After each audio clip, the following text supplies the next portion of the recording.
Welcome, I'm Beth Strathman, and this is Profanely Sacred. Here on this channel, you can explore uncovering more of your authentic self and pursuing the truth and meaning of your life. Before I get into today's video, I want to invite you to subscribe to this channel and be sure to click the bell so that you get notifications every time I upload a new video. So let's get on with today's content.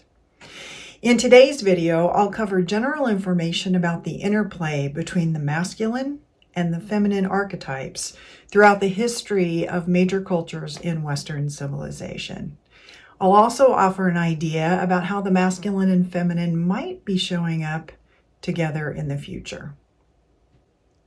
Looking at the history of the masculine and feminine is important, I think, especially for your sanity in today's chaotic world. It's also important because it'll help you to understand and respond more effectively to the confusion, the unrest, the disorder that we see in our politics, in business, and in other social structures in our culture in the United States. It'll also help you appreciate and develop your own inner masculine and feminine qualities.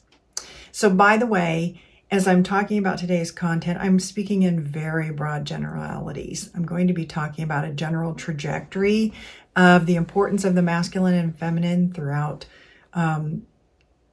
history in this Western civilization.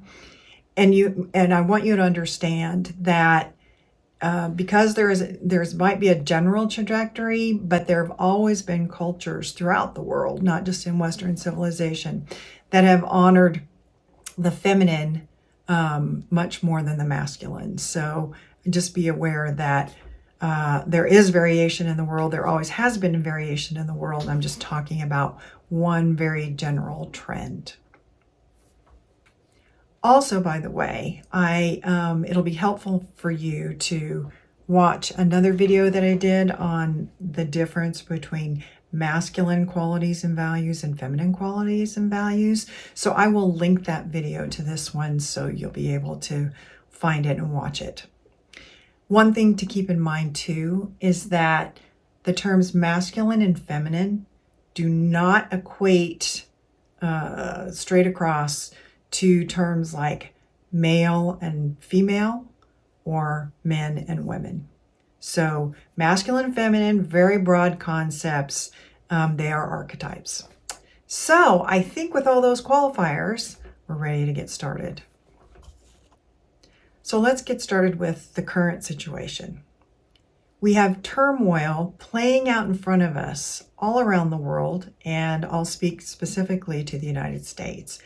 And although it's unsettling, it's as if all of this chaos and turmoil is there to signal that this is a time for questioning, reflecting, and rebalancing things that are out of balance. So we have all of this going on, and we do live in a patriarchal culture. So what does that mean? Let's be really clear. Patriarchy is a system where society is organized mostly in hierarchies, and in which masculine qualities and values are elevated over those of the feminine. Now let's look at history. It's unbelievable, or more, maybe it's not unbelievable, but it is the case that in Western civilization, patriarchy has been a prominent way to organize societies for, the past 4,000 to 5,000 years. That's a long time. But you may not know or may not be aware that archaeology suggests that there was a time when the masculine and feminine principles or archetypes were more imbalanced, and even when the feminine archetype was more prominent in societies and even revered. Starting about, the archaeological record goes back a long way in many cases, but for civilizations, being able to study them, we go back 30,000 years. And we look at archaeological digs in what is today Europe, Turkey, and the area of the Fertile Crescent between the Tigris and Euphrates rivers. And in this area, the archaeology suggests that people worshipped the goddess or the Great Mother as their primary deity, in contrast to many of the deities people worship today. The Great Mother was the giver of life, the bringer of death, and the goddess of regeneration. So it was the whole cyclical nature of life, basically, on the planet. So, of course, when you're honoring this feminine great goddess as your primary deity, these societies also put a premium on feminine qualities and values. So things like collaboration, cooperation, equality, a sense of community, the status of females, and the fact that being in tune with the cycles of nature was very important too. Then fast forward from 30,000 on up to about 5,500 years ago. At this point, a shift is starting to take place. So we see this again in the archaeological record. And either through violent invasions or through some kind of long-term integration of nomadic herding people in with these peaceful, loving, goddess-worshiping folks who are living in the areas that I suggested, these herding people had a different worldview. The peaceful, nurturing mother goddess was replaced by an angry, masculine sky god. It's called the Sky Father. The masculine during this time, the masculine began to be valued over the feminine. So the statuses kind of start to shift so that women's status dropped over this period of time until they were completely under the control of the men in their lives. They were powerless, controlled, and even treated like cattle. And women and feminine qualities became inferior to those of men, or the masculine. And so, no longer was peace necessarily valued, but now it was being more sort of aggressive and having war. That becomes more valued. Becoming a warrior is more valued than being an artisan, for example. By 600 BCE, that's 600 years before the Common Era, the system of patriarchy was well established in much of the ancient Western world, like what is today Greece and Italy. At the time, it would be the Romans come in, or just starting about this time. In these cultures that were now solidly masculine-oriented, men dominated all aspects of life. Women, as their property, were left at home to cook, clean, breed, raise babies, and the children were also the property of the father, as was the woman. Women were regarded basically as property who should keep their mouths shut and keep their bodies covered when they were in public. In contrast to the goddess cultures, these male-dominated patriarchies used and created technology to wage war, build their power bases, and extract natural resources in a way that was not in harmony with nature, as was the case with the previous goddess cultures.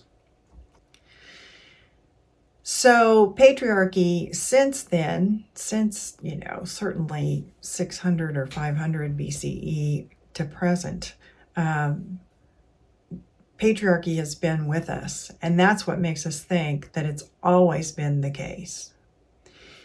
Fast forward to the 19th century, in the 1800s, when after 3,000 years of patriarchy oppressing and suppressing all things feminine, another shift began in the 1800s, which arguably we're still experiencing. So now in 1918, women in Great Britain who were over the age of 30 got the right to vote, and by 1928, all women over 21 had the right to vote in Britain. In 1920, in the United States, of course, women got the right to vote, 21 and up. In 1964, there's the Civil Rights Act, which prohibited discrimination, among other things, based on sex. And even in the 1970s, finally, women no longer had to rely on a husband or a father to get their own credit cards and bank accounts. So prior to that, women had to have a man vouch for their creditworthiness. Still today in the 21st century, even though things are shifting, the U.S. has still not passed the Equal Rights Amendment to the Constitution, which means that females are not expressly constitutionally equal to males in our country. Also, we still see sexual harassment. Just look at the Me Too movement, which has been in the news over the past couple of years. We still have a female wage gap for females who are performing the same jobs as men, and still jobs traditionally held by women and expressing feminine values are paid less in society. Jobs such as childcare, education, nursing, other caring professions, anything to do with feminine values, those jobs by and large tend to be paid less than jobs that men have traditionally held. In the U.S., women are half the population, yet in our Senate, they make up only 25% of senators and only 28% of representatives in our House of Representatives. So there are still discrepancies about women's participation in the public arena. Yes, in our modern day Western culture, women are no longer relegated to the house, but isn't it perplexing, it is to me, that women and men are not in practice or legally equal, that feminine qualities and values are still not on par with those of the masculine. So as you can see, the world hasn't always been run by men. Throughout history, the prevalence of the masculine and the feminine has changed. It has gone back and forth. It's just harder for us to have seen it because the time scale is so large. It's in thousands of years, and because there was no written records during the time of those goddess cultures. Yes, there's a lot of work to be done during the rebalancing of this masculine-feminine polarity. And guess what? No one is coming to save us. I can't save everybody. You can't save everybody. There is no authority in the world who can save all of us. And so what do we have to do? We have to save ourselves. How? Well, it sounds simple, but I think there's a lot of wisdom in it. In addition to any action that you're inspired to take in your community or your workplace, the best and most authentic thing you can do is to address and heal your own areas of imbalance.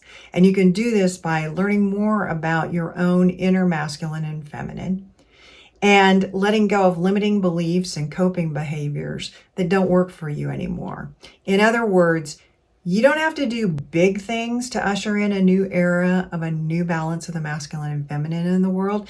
You just have to be more of your authentic self. When you do that, we all benefit from your unique genius. And by sharing your genius, you bring a little more healing and balance to the world.